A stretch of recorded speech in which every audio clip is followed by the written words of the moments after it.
سیدنا حسین ابن علی رضی اللہ تعالیٰ عنہ جب مدینہ منورہ سے چلے تھے، حضرت حسین رضی اللہ تعالیٰ عنہ اپنے خاندان کے ساتھ مکہ مکرمہ پہنچے۔ صحابہ کرام نے فرمایا آپ نے ارادہ فرمایا ہے کوفہ اور عراق جانے کا، آپ اپنا سفر وہاں مت جائیے، نہیں کریے۔ اس کی وجہ ان لوگوں کے خون میں وفا نہیں ہے، وہ بے وفا ہیں، وہ آپ سے وفا نہیں کریں گے۔ حضرت حسین نے اس بات کو تسلیم کیا اور اپنے چچا زاد بھائی مسلم ابن عقیل کو بھیجا، جاؤ کوفہ جاؤ، وہاں حالات دیکھو۔ وہاں انہوں نے حالات دیکھے اور امن امان اور اوکے کی رپورٹ کا خط لکھ دیا کہ یہ لوگ تو میرے ہاتھ پہ بیعت کر کے آپ کے عقیدت مند ہیں، آپ تشریف لائیے۔ حضرت حسین رضی اللہ عنہ کو منع کرنے والے عبداللہ ابن عمر ہیں، عبداللہ ابن عباس ہیں، عبداللہ ابن جعفر ہیں، حضرت عبداللہ ابن زبیر ہیں، یہ عبداللہ ابن متی ہیں، یہ 5 عبادلہ خمسہ جنہیں کہتے ہیں، ان 5 نے منع کیا تھا۔ انہیں حضرت حسین نے خط دکھایا کہ میرا بھائی جا کر وہاں اوکے کی رپورٹ دے رہا ہے تو جانا چاہیے۔ حضرت حسین سفر کرتے ہیں، حالات تیزی سے بدلے، حالات کا رخ بدلا، معاملہ یہ ہوا وہاں اس وقت گورنر نایاب بنا کر یزید نے بھیجا، خود بھی ظالم اور ظالم گورنر بنا کے بھیجا۔ عبید اللہ بن زیاد آیا، ان کوفیوں نے عبید اللہ بن زیاد کی ایک تلوار کے ڈر سے حسین سے وفائیں بدل لیں۔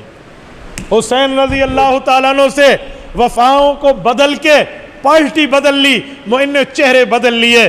حضرت حسین تو اس نیت سے جا رہے تھے کہ یہ تو اپنے ہیں، لیکن راستے میں اس تیزی سے حالات بدلے کہ اپنے غیر ہو چکے تھے، جو اپنے اپنوں کا دم بھرتے تھے وہ کچھ اور ہو گئے۔ جب حضرت حسین زبالہ پہ پہنچے، قادسیہ سے پہلے اطلاع ملی ہے کہ جس کو آپ نے بھیجا تھا مسلم ابن عقیل، وہ اپنے 2 معصوم بچوں کے ساتھ بے دردی سے شہید ہوا ہے۔ حضرت حسین رضی اللہ تعالیٰ عنہ آگے بڑھتے ہیں، وہاں ابن زیاد کے ایک قافلے کا عمر بن سعد بھیجا ہوا کمانڈر اس سے واسطہ پڑتا ہے۔ اس موقع پہ حضرت حسین نے خطوط دکھائے تو یہ اپنے جو ہے نا وعدے بدل چکے تھے۔ سیدنا حسین رضی اللہ عنہ نے یہاں جو 3 باتیں پیش کی ہیں، تمام کتابوں میں یہ بات، تاریخوں میں متفق بات موجود ہے کہ یا میں واپس جاتا ہوں یا کسی سرحد پہ جاتا ہوں یا یزید سے ڈائریکٹ مجھے بات کرنے دو۔ اس کا معنی بیعت نہیں تھا، اس کا معنی تگ و دو ہے، اس کا معنی 2 ہاتھ ہے کہ میں بیعت کرنا چاہتا ہوں۔ لیکن یہاں ان 3 شرطوں کو ان لوگوں نے مسترد کیا ہے۔ ابن زیاد جیسے ظالم نے شرطوں کے جواب میں کہا آپ ہمارے ہاتھ پر بیعت کر لیں، یہ کون سی بات ہے؟ حضرت حسین کا پسینہ تمہارے بڑے یزید سے بھی افضل ہے، اس کے خون سے بھی افضل ہے، اور وہ تو اس کا کمانڈر کے نائب کا نائب تو بیعت لینا چاہ رہا ہے۔ یہ حضرت حسین کا مقام غیرت ہے جو انہوں نے انکار کیا، یہ مقام غیرت ہے۔ اس موقع پہ شمر جیسے بے ایمان نے ابن زیاد سے جو لڑائی کی امان مانگی تھی، اس کی اندر ایک جو ہے نا کیا کہتے ہیں نسبی تعصب ابھر رہا تھا۔ شمر کی ایک بہن ہے جس کا نام ام بنین ہے، یہ حضرت فاطمہ کے وفات کے بعد حضرت علی کی بیوی ہے، اور اس سے حضرت علی المرتضیٰ کے 4 بیٹے ہیں جو شمر کے بھانجے لگتے ہیں، ایک جعفر ہے، ایک عبید ہے، ایک عثمان ہے، اور ایک جو ہے نا کیا کہتے ہیں عبداللہ ہے۔ یہ چاروں ام بنین سے ہیں، حضرت علی کے بیٹے ہیں، اور یہ چاروں بھائی حضرت حسین کے ساتھ 72 افراد میں میدان کربلا میں موجود ہیں۔ شمر نے سوچا تھا اپنے بھانجوں کو نکال کے حسین کا مقابلہ کر لوں گا، تو کہا تھا ابن زیاد میں اس سے لڑنے تب جاؤں گا جب تو مجھے اپنے بھانجوں کی امان لکھ کے دے گا۔ اس نے لکھ دیا، اس نے میدان کربلا میں آ کے اپنے بھانجوں کا اعلان نام لے کر کہا یہ چاروں باہر آ جائیں مجھ سے بات کریں۔ یہ چاروں آئے ہیں، اس نے کہا مجھے جانتے ہو میں تمہارا ماموں لگتا ہوں، تم اس کو چھوڑ دو، آؤ ہم حسین سے مقابلہ کرتے ہیں۔ قربان جائیں اس علی کے اولادوں پر، ان چاروں بھائیوں نے بیک زبان ہو کر کہا شمر ہم اپنے بھائی کے خون میں ہاتھ نہیں رنگنا چاہتے، یہ تیری بھول تھی کہ تو نے امان لکھ دی ہے، ہم تیری طرف آ جائیں گے۔ حق حق ہوتا ہے، جھوٹ جھوٹ ہوتا ہے۔ یہ چاروں واپس آئے حضرت حسین کے ساتھ، اور یہ چاروں شہید ہیں، ان 72 افراد میں چاروں شہید ہیں۔ میرے دوستو، حضرت حسین ابن علی رضی اللہ تعالیٰ عنہ کا معاملہ بڑا عجیب ہے۔ سیدنا حسین رضی اللہ تعالیٰ عنہ کے اس مقابلے میں حضرت حسین کے خطبات موجود ہیں، حضرت حسین کی گفتگویں موجود ہیں۔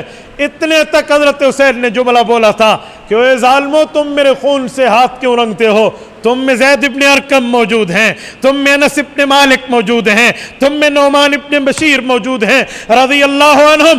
جاؤ ان کو عراق سے ڈھونڈو، پیغمبر کے ان صحابہ کو، ان سے جا کر پوچھو، ان کے کان اس بات کی گواہی دیں گے، ان کی زبانیں اس بات کی گواہی دیں گی، میرے لیے اللہ کے رسول نے فرمایا تھا یہ جنتی نوجوانوں کا سردار ہے۔ میری خون سے ہاتھ رنگنے کا معنی کیا مطلب، کیا کرنا چاہ رہے ہو؟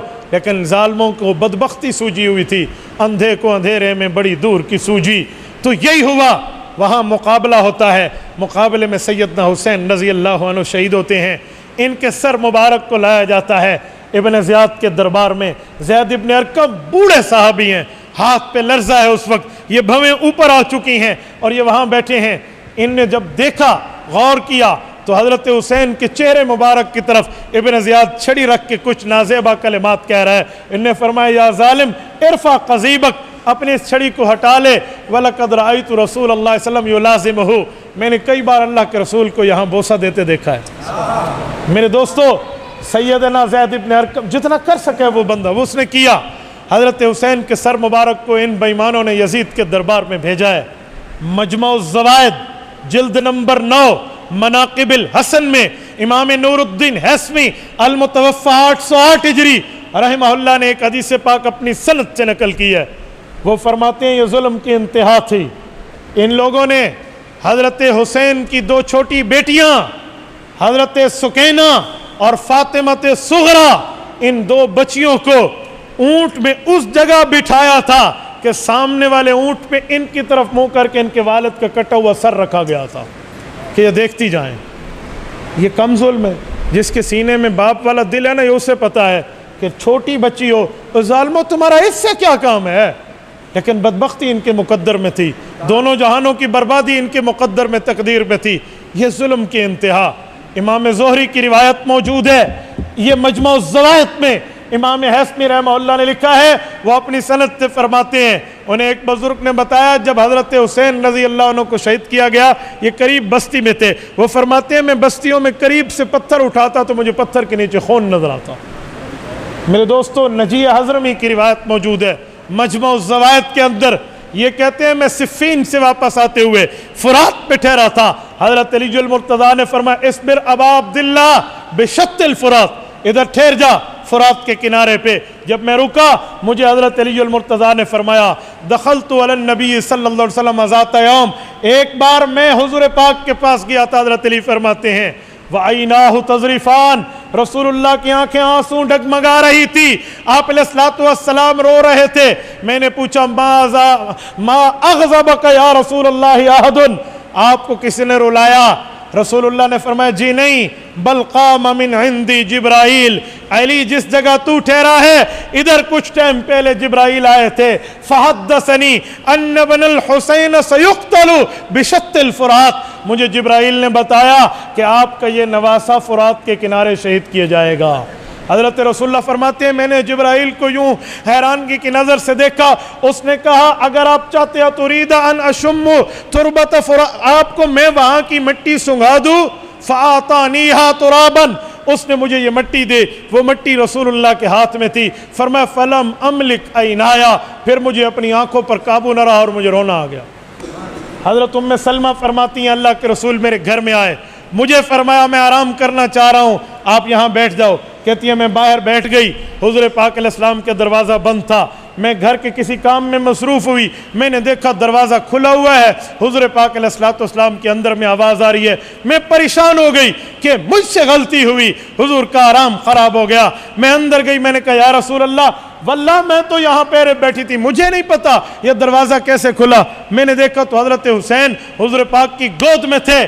میں نے عرض کیا یا رسول اللہ میں نے تو اس بچے کو کنڈی کھول کے نہیں دی، یہ کیسے اندر آیا؟ میری غلطی نہیں ہے، آپ کے آرام میں خلل آیا۔ حضور نے فرمایا ام سلمہ بات یہ نہیں ہے، جبرائیل آئے تھے، اس کو اس نے دروازہ کھول کے دیا ہے، یہ دیکھو مٹی جبرائیل دے کے گئے ہیں، اس جگہ میرے اس بیٹے کو شہید کیا جائے گا۔ ام سلمہ فرماتی ہے فجعلتها فی قارورہ، میں نے اسے چھوٹی سی باٹل میں رکھ دیا اور اپنی الماری میں رکھا۔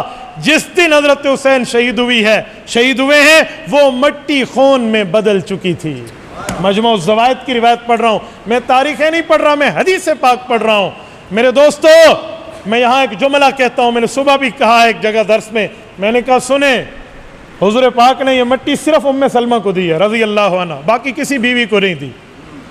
شاید رسول اللہ پہ کھول دیا گیا ہو کہ جب حضرت حسین نے شہید ہونا ہے آپ کی تمام بیویاں دنیا سے رخصت ہو جائیں گی، یہ ام سلمہ زندہ رہے گی، یہ ام سلمہ رہے گی، اس لیے ام سلمہ کو ملی ہے یہ مٹی، سیدہ ام سلمہ رضی اللہ تعالی عنہ۔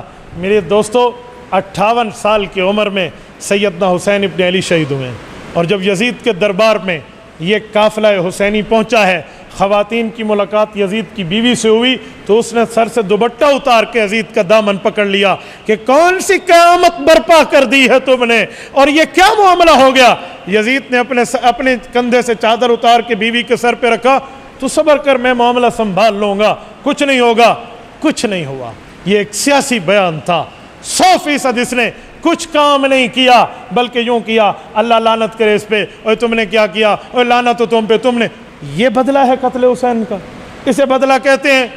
تو صاحب اختیار ہے تو بدلہ لے سکتا، اس نے بدلہ نہیں لیا تو اس کی بدنیتی واضح ہوئی ہے، اس لیے ہم اسے قاتلین میں بالواسطہ شمار مانتے ہیں کہ دیکھو یہ قتل کا بدلہ نہیں لے رہا۔ یزید کی 4 سال کی حکمرانی ہے، 4 اس نے مکالے ملے ہیں۔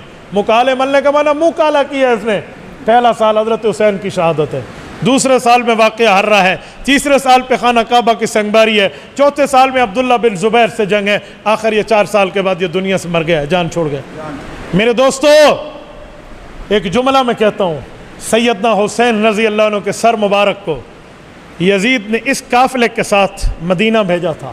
امام ابن کثیر البدایہ والنہایہ میں لکھتے ہیں کہ یہ قافلہ مدینہ آیا تو حضرت حسین کے سر مبارک کو ان کی والدہ مکرمہ حضرت اماں جان فاطمہ رضی اللہ عنہ کی قبر کے قدموں میں جنت البقیع میں حضرت حسین کے سر کو دفن کیا گیا ہے۔ جو لوگ پوچھتے ہیں نا جنازہ کس نے پڑھا، حضرت حسین کے جنازے 2 ہیں، سر مبارک کا علیحدہ ہے اور جسم مبارک کا علیحدہ ہے۔ جسم کا جنازہ اہل غامریہ نے پڑھا ہے، سر کا جنازہ اس قافلہ حسینی نے پڑھا ہے، ان کا یہاں دفن ہے۔ میرے دوستو میں نے اپنی بات آپ کی خدمت میں اہل بیت اور صحابہ کے عنوان سے شروع کی تھی۔ اہل بیت کی کشتی میں بیٹھیں، صحابہ سے آنکھیں نہ پھیریں۔ آج 10 محرم الحرام سن 1441 ہجری ہے، سن 61 ہجری کا یہ ناقابل فراموش واقعہ ہے۔ میں حضرت حسین رضی اللہ عنہ کو شہادت پر سلام عقیدت پیش کرتا ہوں، سلام جرت پیش کرتا ہوں کہ ان لوگوں نے شہادت تو قبول کر لی لیکن ظلم اور جبر کے سامنے سر نہیں جھکایا، سر نہیں جھکایا۔ تو یہ وہ کہتے ہیں نا کہ دیتی رہے گی درس شہادت حسین کی، آزادی حیات کا یہ سرمدی اصول، چڑھ جائے کٹ کے سر تیرا نیزے کی نوک پہ، لیکن یزیدیوں کی اطاعت نہ کر قبول۔